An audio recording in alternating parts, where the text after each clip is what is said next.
Hello YouTube, Michael Constantine here. I've struggled with housing insecurity and homelessness on and off throughout my life. The most stable period that I had was when I was with my wife, who took her life back in 2017. We were together for almost 9 years. I worked and I held a job that had good insurance, great insurance in fact. And I put her through school twice so that she could return the favor and we could build a better life together. When her abuser died in 2016, just a few days before her birthday, she eventually succumbed to major depression because she had Stockholm Syndrome. And in the days before her death, she discussed suicide with me. There had been several attempts that I wasn't aware of. And on my birthday, she killed herself. That was the beginning of the end. In the next 18 months, I got very sick. And I ended up in the hospital for a while with physical illness that I couldn't explain.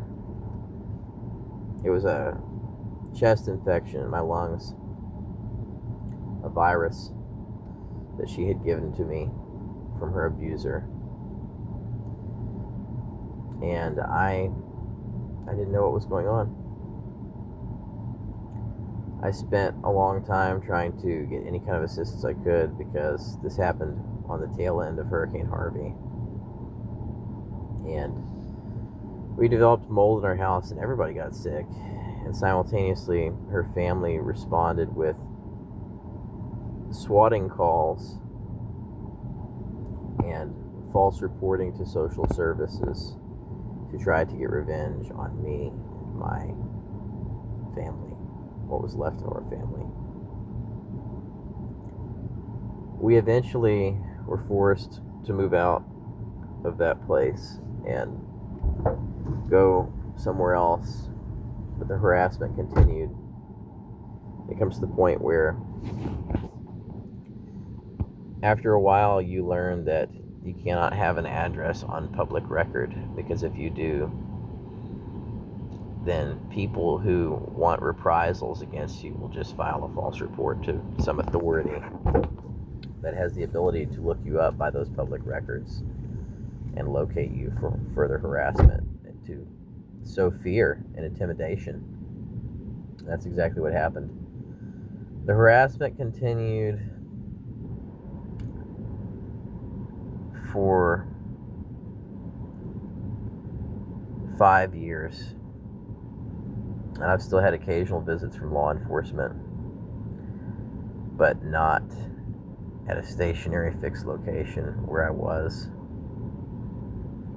They're aware of the situation, and I've had extensive contact with them. But what I learned was that the system often does not work for victims. I got hurt, seriously. My oldest got hurt seriously by his mother and his grandfather. He ended up in the hospital in the intensive care unit before her father died, just a short time before. And even in spite of the fact that he got attacked at 5 years old, we still could not get legal assistance. He was on oxygen, strapped down to the bed at Memorial Hermann in the intensive care unit, the pediatric intensive care unit, and I didn't know what the hell had happened to him. As it turns out, my spouse had been aware of what was going on. She was complicit with the abuse that she was suffering, and she had developed criminal pathologies that I didn't know about that made her a dangerous person to be around. She would hurt people. It was like something out of a really bad true crime story. I wrote letters